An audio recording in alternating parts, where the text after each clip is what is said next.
Kalau misalnya lebih pintar dan lebih berpendidikan dibanding lakinya, kemudian dia terintimidasi, ya menurut saya itu wajar ya. Laki itu memang fitrahnya kan dia to protect, to provide.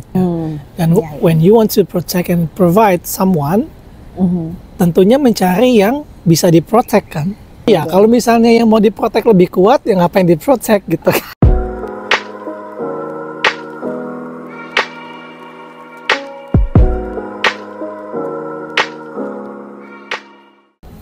Hai, welcome back to another video in my channel.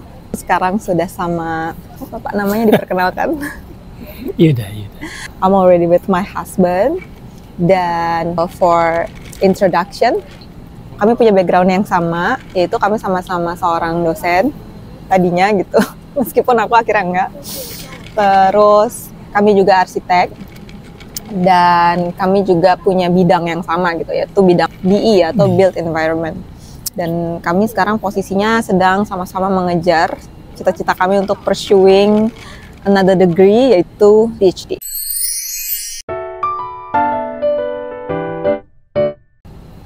Tapi sebenarnya kita di sini sekarang cuman pengen ngobrol-ngobrol aja tentang bahasan yang sangat santai, yaitu how to deal with pasangan yang ambisius, khususnya kalau yang ambisiusnya itu adalah si perempuannya. Terus aku juga pernah bikin suatu video di TikTok tentang perempuan yang mengejar cita-cita untuk berpendidikan tinggi, pengen S2, pengen S3, cuman selalu dapat stigma dari masyarakat bahwasanya laki-laki itu takut sama perempuan yang pendidikannya tuh terlalu tinggi. Laki-laki Indonesia maksudnya? Laki-laki Indonesia, iya laki-laki Indonesia. Laki-laki sini enggak? Itu kayak takut gitu loh sama perempuan yang berpendidikan tinggi, sehingga perempuannya juga jadi discourage untuk mau melanjutkan sekolah tinggi gitu. Bahkan ada seorang kenalan gitu ya, dia sudah lulus S2 dari luar negeri itu, padahal dia kepengen banget S3, cuman dilarang sama orang tuanya. Karena takutnya nggak dapat jodoh. Nikah dulu gitu. Nah, dia baru boleh S3 kalau misalnya sudah berhasil mendapatkan jodoh. Gitu. Maybe you want to give your opinion. Prinsipnya kan semua orang itu punya mimpi. Baik laki maupun perempuan kan pasti masing-masing punya mimpinya lah gitu ya. Ada yang mungkin memang mimpinya mengejar karir, ada yang punya mimpinya mau jadi kaya misalnya, ada mimpinya mau jadi artis. Tapi kan despite of all that, semua orang tuh pasti punya mimpi. Ketika kita misalnya mencari pasangan atau punya pasangan gitu, yang dia punya mimpi dan ingin mengejar mimpinya, ya that's good. Ketika kita masih mau cari pasangan sama ketika kita sudah punya pasangan, itu two different things gitu ya. Kalau misalnya kita belum punya pasangan dan masih mencari pasangan, mungkin akan lebih mudah mencari yang bisa sejalan gitu ya. Bisa nggak nih kita ketemuin mimpinya misalnya, bisa nggak dibuat untuk jalan bareng. Kalau bisa ya lanjut, kalau enggak ya udah cari yang lain gitu. Tapi ketika sudah berpasangan, ketika sudah menikah misalnya, maka akan perlu banyak komunikasi dan kompromi gitu. Karena tidak semudah ketika kita single yang kalau nggak sejalan udah bubar gitu. Kalau nikah kan ya nggak segampang itu kan ya gitu ya. Meskipun banyak juga orang memilih bubar aja gitu. Jadi intinya harus bisa synchronize gitu ya sama si mimpinya perempuan. Ya, karena apa ya, namanya semua manusia kan pasti punya mimpi ya. We have to embrace and we have to respect. Dalam hari kayak pernikahan, kita nggak bisa hanya mikirin diri sendiri gitu kan. Jangan sampai mimpi itu merugikan banyak pihak gitu loh. Dan hanya menguntungkan diri kita sendiri gitu. Ya, you have to communicate with your spouse. Bisa nggak mimpi ini diraih gitu? Gimana cara meraihnya? Who will get benefit from that dream? Are you intimidated sama misalnya pasangan yang achieve atau yang selalu pengen achieve? Balik lagi gini, kita akan selalu terintimidasi oleh sesuatu hal kalau misalnya kita merasa bahwa kita tidak punya value atau value kita di bawah dari pasangan gitu ya. First thing first ya, kita juga harus tahu value kita supaya kita juga tidak terintimidasi oleh pasangan kita. Dan ini juga bukan hanya untuk pasangan ya, in general gitu ya. Kita tidak akan mudah terintimidasi oleh orang lain ketika kita tahu bahwa kita juga punya value, kita juga worthy. Tapi sekali lagi kalau kita bicara tentang pasangan laki-laki dan perempuan, misalnya pasangannya itu terlalu jauh bedanya, apakah sama sekali nggak akan terintimidasi? Ya enggak gitu ya, manusiawi aja. Misalnya kita akan merasa terintimidasi oleh pasangan yang jauh di atas kita, dan gak hanya untuk laki-laki, untuk perempuan juga gitu. Cuman apakah itu menjadi halangan untuk bisa bersama? Ya bisa iya, bisa enggak gitu, tergantung bagaimana kita menyikapi perbedaan tersebut, kemudian mencari jalan tengah, jalan tengahnya lah. Iya, gitu. Dan seharusnya sih kalau menurut aku ya, laki-laki itu juga sebelum pada akhirnya menikah, dia harusnya juga bisa memprediksi pasangannya itu tipikal yang kayak gimana, dan dianya juga tipikal yang kayak gimana gitu kan. Karena bisa jadi misalnya ya, kalau tidak bisa memprediksi ternyata si cewek ini ambis gitu, ketika menikah si laki-laki ini akan sangat menderita, rasanya ingin mengontrol, pengen menghalang-halangi mungkin, dan si istrinya juga menderita karena dia ingin berkarya, dia ingin tampil tapi dikekang gitu. Makanya pentingnya komunikasi sih sebetulnya ya. Sebelum memutuskan untuk menikah ya dikomunikasikan ke depannya mau gimana, apa yang mau dicapai, apa yang mau diraih. Jadi sebelum memutuskan untuk menikah, kita sudah harus punya visi dan misi yang sama. Dan jangan sampai ketika kita udah menikah baru tahu kalau misalnya pasangannya ternyata punya mimpi yang A, B, C, D, E gitu. Yang akhirnya nggak ketemu gitu. Tapi kita dulu sebenarnya enggak juga loh. Kita dulu nggak kayak terlalu ngomongin visinya apa pas nikah. Tapi Mas bisa prediksi nggak kalau misalnya aku tuh bukan tipikal yang pengen biasa-biasa aja dalam karir. Did you predict gitu? Kalau misalnya aku tuh bakalan mau sampai S3, even aku sendiri pada waktu kita menikah, aku juga belum kepikiran gitu loh mau S3. Bukan memprediksi, I know that you are ambitious gitu loh. Kalau memprediksi itu kan kayaknya nih gitu ya. Ini kan bukan prediksi. Oh ternyata nih orang begini nih gitu. Orang ini begini, kira-kira kita bisa nggak gitu ya masuk atau merge gitu. Kalau bisa lanjut gitu, kalau enggak ya jangan dipaksakan gitu. Nah, udah tahu anaknya kayak gitu ya. Udah tahu misalnya pasangan kita ini tipenya yang punya mimpi tinggi, ambisius, tapi terus ketika kita nikahin terus kita maunya dia di rumah aja, ngapa-ngapain, that will hurt everyone gitu. Nah, terus from a male point of view, misalnya ketemu sama perempuan, terus suka nih, terus ternyata pas kenalan si cewek ini pendidikannya lebih tinggi, itu langsung turn down atau enggak? My personal opinion, ya, kalau ngomong sih ya enggak ya, tapi kalau orang lain nggak tahu. Kalau saya pribadi justru memang caranya yang pintar kan gitu. Pertimbangannya nanti ketika kita punya anak, kan kita kan mengasuhnya bersama kan gitu ya. Jadi penting punya pasangan yang memang paling tidak punya value yang sama lah. Yang tanda itu adalah kalau dia merasa dia lebih pintar dibanding orang lain. Nah, itu. Oh iya. Just because you are S2, S3, bukan berarti terus you know everything more than others. Tapi wajar nggak kalau misalnya laki-laki itu ngerasa terintimidasi ngelihat cewek yang berpendidikan tinggi atau cewek pintar dan akhirnya milih mundur aja, karena kenyataannya memang banyak yang begitu kan. Ya. Gitu. Kalau misalnya lebih pintar dan lebih berpendidikan dibanding lakinya, kemudian dia terintimidasi, ya menurut saya itu wajar ya.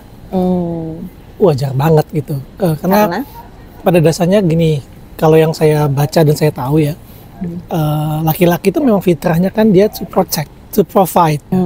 Dan when you want to protect and provide someone, tentunya mencari yang bisa diprotek kan. Ya, kalau misalnya yang mau diprotek lebih kuat, ya ngapain diprotek gitu. I see. Jadi memang fitrahnya laki-laki itu memang melindungi, to provide, memberi, dan perempuan fitrahnya karena mau dilindungi, jadi umumnya perempuan juga mencari pasangan yang memang di atasnya dia gitu ya. Di atas tanda kutip ya. Aspeknya bisa macam-macam, misalnya bisa di atasnya dari segi pendidikan. Ya, pendidikan, bisa di atasnya usia, harta, agama mungkin agama. Ya. Karena ya bisa aja si perempuannya memang unggul di bidang pendidikan, tapi kan di aspek yang lain bisa jadi si cowoknya yang lebih tinggi bisa jadi gitu kan. perempuannya memang lebih pintar dari segi akademis, tapi untuk urusan life skill misalnya cowoknya lebih pintar. Ya, nah tapi kadang-kadang ya, this is not based on research, tapi dari apa yang aku lihat, teman aku kan banyak perempuan gitu ya. Mereka itu cenderung melesat dan cepet banget gitu. Jadi abis ini maunya ini, abis ini maunya itu. Sehingga seringkali kondisinya pasangannya itu nggak catch up. Dan disitulah akhirnya muncul permasalahan. Jadi si istrinya pengen terus, tapi suaminya tuh lama banget grow-nya dan bahkan stuck. Dan di situ akhirnya mereka ya bubar jalan. Salahkah si istrinya yang pengen cepat gitu? Apa salah suaminya yang lo terlalu santai? Salah kayak dua-duanya. Gitu, lo nggak bisa catch up gimana?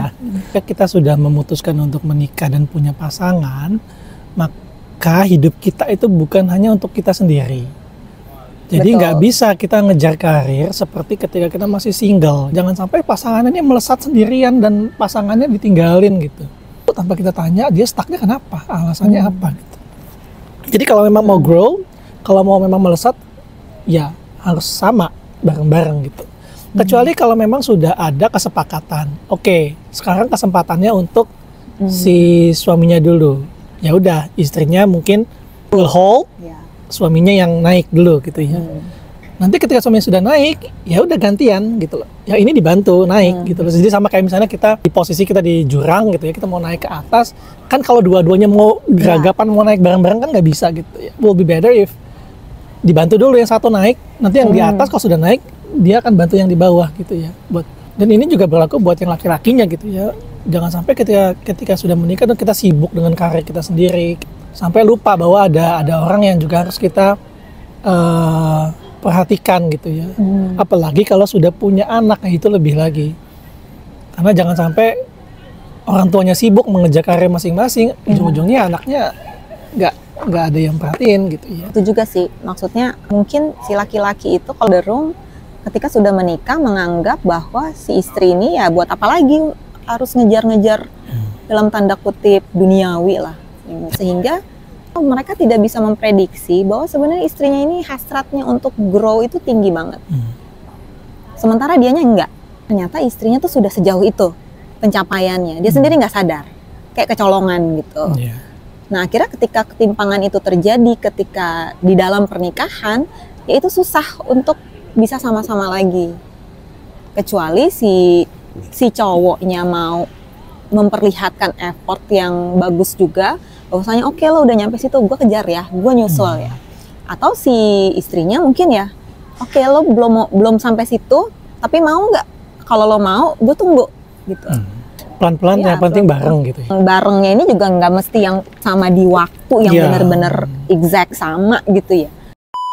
Dalam rumah tangga mungkin ya yang aku akhirnya belajar, kan seolah-olah selama ini kan kalau kita insecure itu salah kita sendiri gitu ya. Padahal ya untuk mengobati insecurity salah satu pihak dalam konteks berpasangan, itu pekerjaan dua orang. Misalnya satu insecure karena belum achieve, ya nggak boleh dia ditinggal sendiri untuk figure out themselves how to deal with that insecurity. Tapi ya kita juga sebagai pasangan harus mau juga, ayo lo insecure di bidang ini gue bantu gitu. Ya intinya kan namanya manusia lah. Manusia itu kan pasti grow kan. Dan bukan berarti ketika menikah terus berhenti tumbuh. Nah, yang harus diperhatikan adalah tumbuhnya kemana gitu. Jangan sampai yang satu tumbuhnya ke kiri, satu tumbuhnya ke kanan gitu. Udah beda konsep. Udah beda. If you want to make your marriage works ya, you have to make it balance. Tapi ya memang ada aja sih contoh-contoh ketika orang menikah dan masing-masing pasangannya ini ambis ngejar karir gitu ya, baik si lakinya maupun si perempuannya ya nggak apa-apa juga gitu. Dan apakah itu bisa banget gitu ya, yang satu masih tetap mau ngejar karir, satu juga masih mau ngejar karir. Tapi kalau misalnya mau kayak gitu, masih mau kayak begitu, beda jangan punya anak dulu gitu. Ibaratnya tuh kayak kita lari gitu ya, kita ketika single tuh kita larinya kencang gitu. Once you married, kita larinya nggak akan bisa sekencang itu lagi, apalagi kalau sudah punya anak di belakang gitu ya. Nggak bisa kita larinya sekencang itu, ya larinya harus nunggu mereka catch up nggak, lari lagi. Bahkan kadang kita harus berhenti kan? Kadang-kadang kita harus berhenti, atau harus mundur gendong misalnya. Samanya kalau kita mau ngelomba lari ke finish line ya, kalau kita sudah berkeluarga, ya tujuannya adalah semuanya sama-sama nyampe ke garis itu. Bukan satu orang doang sprint gitu kan. Ya nggak ada gunanya juga. Memang harus diterima bahwa waktu untuk sampai sama-sama ke finish line nggak akan lebih cepat dari yang sendirian atau hanya berdua doang gitu. But it doesn't matter. Maksudnya ya itu nggak apa-apa. Ngapain juga kita buru-buru gitu kan. Toh ya pengen senengnya kan sama-sama sekeluarga, bukan kita sendiri-sendiri gitu ya. Ya ngapain kita ketika sudah berkeluarga, memutuskan menikah, berkeluarga, terus kita melesat sendiri, sedangkan keluarga kita tinggalan di belakang. Tinggalan dan terabaikan, ya ngapain gitu. So what's the point? This is our point of view. Karena semua orang, semua pasangan punya considerationnya masing-masing dan bisa jadi case-nya kan beda sama kita. Kalau kami sih mikirnya kalau mau growth ya growth sama-sama. Untuk kebaikan siapa? Kebaikan kita semua gitu. Dan salah satu alasan kenapa kita perlu waktu sekian lama juga untuk kemudian akhirnya mengejar S3 ya karena anak-anak juga gitu. Karena kita mau mereka sudah cukup apa ya? Cukup gede untuk dibawa. Any last words maybe? Khusus untuk laki-laki ya, karena gini. Seperti yang kita tahu kan Indonesia itu nilai-nilai patriarkinya kan masih kuat gitu ya.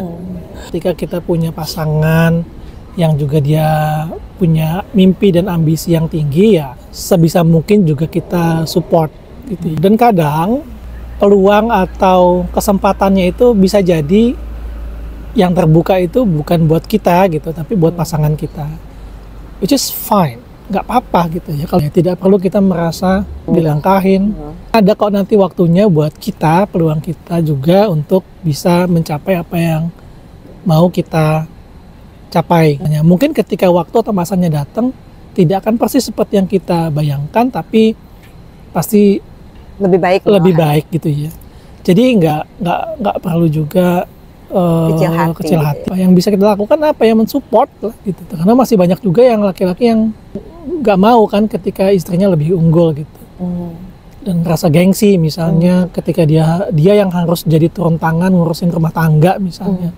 Supaya istrinya bisa berkembang, supaya istrinya bisa berkarir. Kan tidak banyak laki-laki yang mau seperti itu. Padahal itu nggak apa-apa banget gitu loh. Justru that's your chance untuk bisa support pasangan kita. That's your chance juga untuk bisa lebih memperkuat bonding sama anak-anak. Percaya aja akan ada masanya kok gantian. Akan ada waktu kita juga untuk bisa achieve apa yang kita inginkan. Yang penting ketika misalnya momen itu terjadi, ya kita juga jangan stuck gitu ya. Ya kita juga tetap harus grow, cuman mungkin growth-nya menyesuaikan dengan kondisi yang ada. Jadi misalnya kondisi memang pasangan kitanya yang lagi ada peluangnya, ya kita growth-nya adalah untuk support gitu. Sekaligus mempersiapkan diri juga ke kita.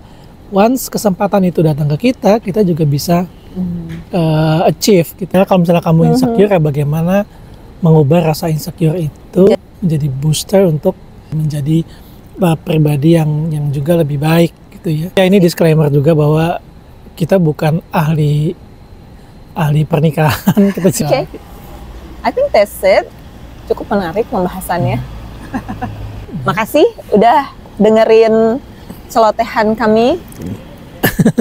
Suami istri ambis. Kalau ada hal-hal yang mau didiskusiin, komen below and don't forget to subscribe. Maybe you komen want di to TikTok promote, atau komen di IG juga nggak apa-apa. Maybe you want to promote your Instagram. Nah, nggak usah. Okay, thank you. Assalamualaikum. Bye-bye.